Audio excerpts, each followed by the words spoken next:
नमस्कार मित्रांनो, कथेचा ठेवा या चॅनलमध्ये आपलं स्वागत आहे. अडाणी सासू सासरे. गाव म्हणजे साधेपणा, निरागसपणा आणि कष्टाने भरलेलं जीवन. शहर म्हणजे चमकधमक, शिक्षण, आधुनिकता या दोन टोकाच्या जगात एक नातं उभं राहतं, सासू सासरे आणि सून यांचं नातं. त्यात जेव्हा सासू सासरे अडाणी निरक्षर असतात आणि सून शहरातील शिकलेली असते, तेव्हा संघर्ष, गैरसमज आणि भावनिक प्रसंग घडतात. पण खरी ताकद असते ती नात्यांच्या उभीत, प्रेमात आणि त्यागात. मराठवाड्यातल्या एका छोट्याशा खेड्यात रामभाऊ आणि गौरी राहत होते. दोघेही शेतमजूर. अक्षर ओळखायची कधी संधी मिळाली नव्हती. शाळा तर फक्त गावच्या टोकाला बघितली होती. रामभाऊ दिवसभर शेतात राबायचे. अंग काळं, हातात घट्टे, पण डोळ्यात साधेपणा. गौरी घर सांभाळायची. जनावरं, चूल, शेतीची काम.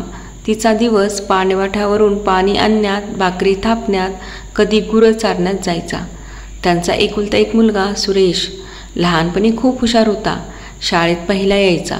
शिक्षक म्हणायचे, हा मुलगा डॉक्टर होईल, गावचं नाव उज्ज्वल करेल. गौरीला शिकायचं खूप होतं, पण तिला संधी नव्हती. म्हणून ती मुलाला म्हणायची, बाळा, मी अक्षर नाही ओळखू शकले, पण तू शिक, माझी मान उंच कर. सुरेश गावातून शहरात गेला. तिथं मेडिकल कॉलेजमध्ये प्रवेश मिळाला. आईवडिलांनी कष्टाने कधी कर्ज काढून, कधी शेती विकून त्याचं शिक्षण पूर्ण केलं. काही वर्षांनी सुरेश डॉक्टर झाला. त्याचं लग्न शहरातल्या शिकलेल्या मुलीशी, अंजलीशी झालं.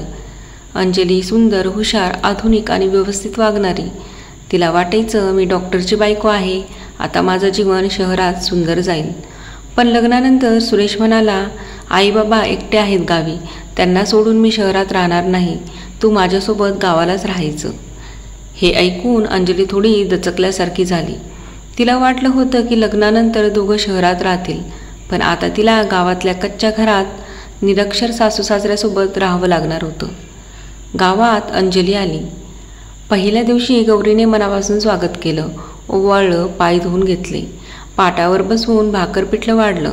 गौरी, बाळ, खा माझ्या हातची भाकर.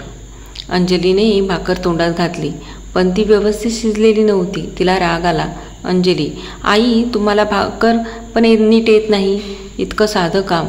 गौरीने हसत हसत घेतलं, पण मनातून तिला खूप वाईट वाटलं. रामभाऊलाही एकदा बँकेत सही करायची होती. ते अंजलीला घेऊन गेले. सही जमत नव्हती म्हणून ते लाजत म्हणाले, बाळ, माझ्या वतीने तू करून दे. अंजलीला लाज वाटली. हे काय बाबा, इतकंही येत नाही तुम्हाला? सगळ्या लोकांसमोर माझी अब्रू गेली. हळूहळू तिला सासू सासऱ्यांचा अडाणीपणा खटकायला लागला. घरातील काम, वागणं, बोलणं सगळं तिला जुनाट, मागास वाटायचं. एका रात्री गौरीने रामभाऊला विचारलं, आपल्या सुनेला आपलं काही आवडत नाही वाटतं. मी काही केलं तरी तिचं मन दुखतं, पण मला काय करू कळत नाही. रामभाऊ, गौरी, आपण खरंच अडाणी आहोत, पण आपल्याकडं मन आहे, आपुलकी आहे. उद्या कधीतरी तिला कळेल. काही दिवसांनी सुरेशला शहरातल्या हॉस्पिटलमध्ये तातडीचं काम लागलं. त्याला अचानक बोलावलं गेलं. तो निघून गेला. घरात अंजली, सासू आणि सासरे. त्या रात्री अंजलीला अचानक ताप आला. अंग थरथरू लागलं. डोळे जड झाले. ती रडत म्हणाली, आई, मला खूप त्रास होतोय. गौरी घाबरली. तिला औषध कळत नव्हती, पण ती तातडीने गावाच्या दवाखान्यात धावली. रांगेत उभी राहून औषध आणली.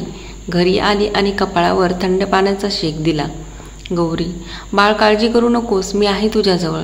रामभाऊही धावून गेले गावातल्या वैद्याकडे. रात्री उशिरा तो वैद्याला घेऊन आले. अंजली खूपच कमजोर झाली होती, पण ती डोळे उघडून पाहते तर सासू आई तिच्या पायाशी बसलेल्या, हात पंखा घालत होत्या. डोळ्यात झोप नव्हती, पण काळजी होती. रामभाऊ वारंवार विचारत होते, बाळ, बरं वाटतंय का तुला? सांग ना. दुसऱ्या दिवशी सकाळी अंजली थोडी बरी झाली. तिने पाहिलं, सासूबाई अजूनही जाग्या होत्या. डोळ्यात लालसरपणा, थकवा, पण चेहऱ्यावर समाधान. अंजलीच्या डोळ्यात पाणी आलं. ती रडतच म्हणाली, आई, मी तुम्हाला नेहमी अडाणी, काही न कळणारं समजलं, पण तुम्ही मला आईपेक्षा जास्त माया केली.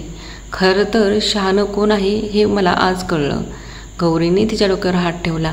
बाळ, आईपणाला अक्षर लागत नाही, प्रेम हे खरं ज्ञान आहे.